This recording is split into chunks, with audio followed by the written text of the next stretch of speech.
Good morning students. तो चलिए आज से फिर हम अपने क्लास को शुरू कर रहे हैं, यानी class 9th math personality 2A। तो बच्चों इसके पहले हम पर्सनॉलिटी 1 में जितने भी पर्सनॉलिटी थे हमने आपको उसको सॉल्व कराया, और इसके पहले वीडियो में हमने आपको यह बताया कि बहुपद क्या होता है और बहुपद से कुछ संबंधित टर्म थे यानी कुछ पद थे, उनके बारे में हमने आपको बताया। कुछ डिफिनीशन परिभाषाएं थे, उनके बारे में हमने आपको बताया कि उनको किस तरह से हम सवाल लगाते तरह प्रयोग करेंगे। अब हम चलिए आते हैं पर्सनॉलिटी, यानी पर्सनॉलिटी 2A है जो, उसके बारे में हम जानते हैं और उसमें जो कुछ भी सवाल हैं उसको सॉल्व करेंगे। तो पहला सवाल यहाँ पे जो आपके बोर्ड पर लिखा गया है, तो यहाँ कहा जा रहा है नंबर 1 में निम्नलिखित बहुपदों में से कौन कौन एक चर में बहुपद है और कौन नहीं, कारण के साथ समझाइए। यानी हमसे कहा जा रहा है कि इसमें से आपको चेक करना है कि कौन कौन सा बहुपद है एक चर में और कौन सा नहीं है, उसको हमको आपको बताना है। तो सबसे पहले आप बहुपद को जान लीजिए, यानी बहुपद जो होगा उसके लिए आपका कंडीशन है कि जो आपका चर होता है, यानी चर जैसे हमने आपको बताया था ABC से डॉट डॉट जेड तक, इसमें से जितनी भी संख्या है उनको हम क्या कहते हैं, चर पद कहते हैं। तो मान लीजिए यदि आपका बहुपद चर के पदों में लिखा जाता है तो आपका जो चर है वह कभी भी कड़ी में नहीं होना चाहिए। यानी मान लीजिए अगर आपका कड़ी में x आ गया या कड़ी में कोई भी चर पद आ गया, t आ गया, तो वह आपका जो बहुपद लिखा गया होगा जिसमें यह टर्म आ जाएगा, तो वह टर्म आपका बहुपद नहीं कहलाएगा, यानी वह पूरा पद ही आपका बहुपद नहीं कहलाएगा। दूसरी बात और आपको एक बात ध्यान रखना है, और किसी पे अगर एक निगेटिव पावर आ जा रहा है तब भी वह आपका बहुपद नहीं होगा। यानी मान लीजिए अगर आपका आ गया x⁻1 x⁻2 आ जा रहा है, तो ये सब आपके दोनों कंडीशन अगर वहाँ पे आ जाते हैं, दोनों में से कोई एक आ जाता है, तो वह आपका जो एक्सप्रेशन लिखा होगा वह आपका बहुपद नहीं होगा। तो इन बातों को ध्यान में रखते हुए चलिए आते हैं अपने पर्सनॉलिटी के पहले सवाल पर। तो देखिए बच्चों, पहला सवाल जो हमारा लिखा गया है 4x² - 3x + 7। यहाँ पे ना ही आपका जो हमारा चर है, यहाँ पर चर देखिए केवल x का ही प्रयोग किया गया है, तो इसको हम कह सकते हैं कि यह एक चर में बहुपद है, एक चर में बहुपद है। क्यों है? क्योंकि इसमें जो चर शब्द आपका आया है, चर आपका क्या होता है, हमने आपको बताया कि चर जो होते हैं वह आपका ABC कोई भी नंबर हो सकता है।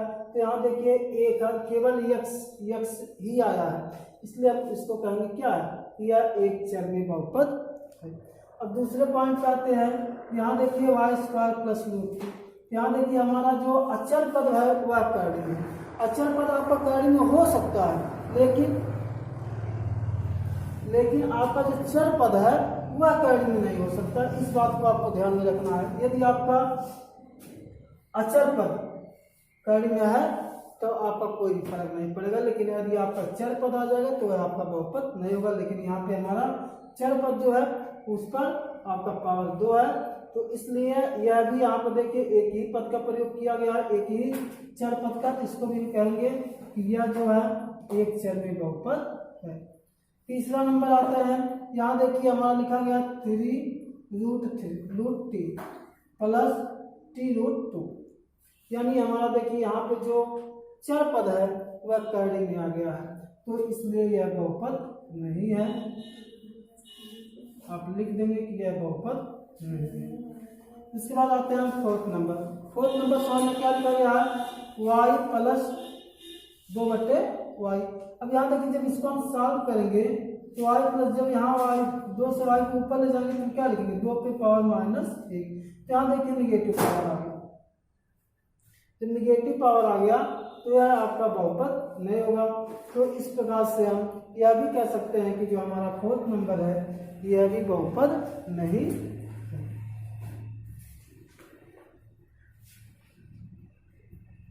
इसी प्रकार अब आते हैं अपने 5वें नंबर सवाल में, जो लिखा गया है x की पावर 10 y की पावर 3 प्लस d की पावर 50।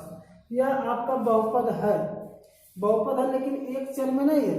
यहाँ देखिए जो आपका वेरिएबल यानी चर पद यूज किया गया है, x एक है, y दूसरा है और t तीसरा, यानी तीनों अलग अलग वेरिएबल है। इसको हम कहेंगे कि यह बहुपद है, लेकिन किस में है? 3 चर में बहुपद है। तो बस इसी तरीके से आपको इस सवाल को नोट करना है और आपका यह सोल्यूशन हो गया। अब आते हैं अपने दूसरे सवाल में। तो बच्चे दूसरे सवाल में आपसे कहा गया है निम्नलिखित फलों में कौन कौन से बहुपद हैं। तो हमको बहुपद को छांटना है। तो हमने आपको बता दिया कि बहुपद के होने का क्या क्या कंडीशन होनी चाहिए, क्या क्या शर्तें होनी चाहिए। कोई भी आपका बहुपद होगा तो उस पर कर्डी नहीं होगा और ना ही उस पर निगेटिव पावर होगा, वह चर पद पे। ये दोनों शर्तें अगर नहीं है तो आपका बहुपद है। अगर चर पद जो है आपका कर्डी में हो जा रहा है या उस पर निगेटिव पावर हो जा रहा है ऋणात्मक, तो आप कहेंगे कि वह बहुपद नहीं है। तो हमको उम्मीद है कि आप दूसरे नंबर के सभी सवाल को आप कर लेंगे। अब हम आते हैं अपने तीसरे नंबर सवाल पर। तो चलिए बच्चों हम देखते हैं तीसरा नंबर जो सवाल है, इसमें आपसे कहा जा रहा है निम्नलिखित में से प्रत्येक में x² के गुणांक लिखिए। यानी जो तीसरे नंबर में आपके सवाल दिए गए हैं उनमें से हमको x² के गुणांक क्या करना है? लिखना है। तो इसके लिए आप हर डालेंगे और यहाँ लिखेंगे x² का गुणांक। तो देखिए बच्चों जो पहला सवाल है आपका लिखा गया 2 प्लस x² प्लस x लिखा गया है। तो यहाँ देखिए x² के आगे कोई भी अंक नहीं है। तो आप कोई मान लीजिए x² है, अगर इसमें हम 1 का गुणा कर देते हैं तब भी हमारा कितना आता है? x² ही आता है। तो यह हमारा क्या है? चर पद है और इसमें किस अंक का गुणा किया गया है? 1 का। तो आपको हमने पहले ही इसके पहले वीडियो में बताया था, जब किसी चर में किसी अचर पद से गुणा किया जाता है तो जो अचर पद होता है वह चर पद का क्या कहलाता है? गुणांक कहलाता है। तो यहाँ देखिए हमारा x² है, यहाँ कोई भी अंक नहीं है, तो इसमें हम क्या मानेंगे? 1 मानेंगे। तो यहाँ कह सकते हैं कि जो x² का गुणांक है वह कितना है? +1 है। इसी प्रकार दूसरे सवाल में 2 - x² प्लस x³ है। यहाँ पर भी देखिए आपका x² के आगे कोई भी संख्या नहीं है, लेकिन हम मानेंगे यहाँ पे 1, तो यहाँ पर -1 हो जाएगा। यानी x² का जो गुणांक होगा वह कितना होगा? -1 होगा। अब तीसरा नंबर सवाल है, यहाँ पे लिखा गया π/2 x² प्लस x। अब यहाँ देखिए हमारा जो चर पद है x², इसके आगे π/2 से गुणा किया गया है। तो हम कह सकते हैं कि जो x² का गुणांक होगा वह क्या होगा? π/2 होगा। इसी प्रकार आपका 4th नंबर जो सवाल है, इस सवाल में लिखा गया है √2x - 1। इस सवाल में आपका x² आया ही नहीं है, तो हम कह देंगे कि x² का जो गुणांक है वह क्या है? 0 है। क्यों? क्योंकि इसमें x² आया ही नहीं। तो यह हो गया बच्चों आपके प्रश्नावली 2A के तीसरे नंबर सवाल का सलूशन। आप इसको अपनी कॉपी में अच्छे तरीके से साफ साफ उतारेंगे। हमको आपको तो समझाना है एक ही साथ, इसलिए हमने सवाल को लिखा, लेकिन आप इस तरह सवाल लिखेंगे, उसके बाद उसके नीचे आंसर डाल के इस तरीके से लिखेंगे। अब आते हैं हम आपको 4थे नंबर सवाल पे। तो चलिए बच्चों जो 4th नंबर सवाल है हम उसको देखते हैं। इसमें आपसे कहा गया निम्नलिखित बहुपदों को मानक रूप में लिखिए।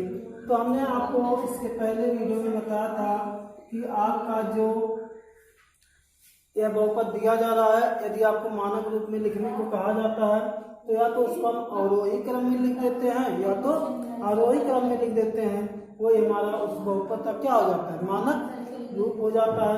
तो चलिए आप इस सवाल को अवरोही क्रम में लिखते हैं। तो इसमें क्या करेंगे, जो सबसे पहले सबसे ज्यादा पावर वाला होगा उसको हम लिखेंगे। हमारा यहाँ पे x⁻7। उसके बाद हम देखेंगे 7 के बाद क्या आएगा? 6 आएगा। तो 6 वाला यहाँ पर हमारा -2x 6।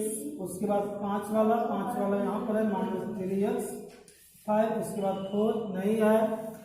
तो यहाँ हम 2 वाला लिख देंगे प्लस 4/3 एक्स स्क्वायर, फिर उसके बाद हमारा है वो 2x प्लस हो गया 4। यह हो गया सवाल हमारा मानक रूप में, यानी यह जो बहुपद था यह बहुपद का मानक रूप है। तो इस तरह आप सभी सवालों को सॉल्व करेंगे। तो बस बच्चों आज का क्लास यहीं पे समाप्त होता है, और इसके नेक्स्ट वीडियो में हम पढ़ेंगे इसके आगे के जो सवाल हैं, यानी सवाल नंबर 5 से शुरू करेंगे और इस पूरे प्रश्नावली को सॉल्व करेंगे। और आज से क्लास यहीं पे समाप्त होता है, और आप सभी सवाल को अपनी कॉपी में राइट करेंगे। तो बस आज की क्लास यहीं पे समाप्त होता है, और आपको क्लास देखने के लिए बहुत बहुत धन्यवाद।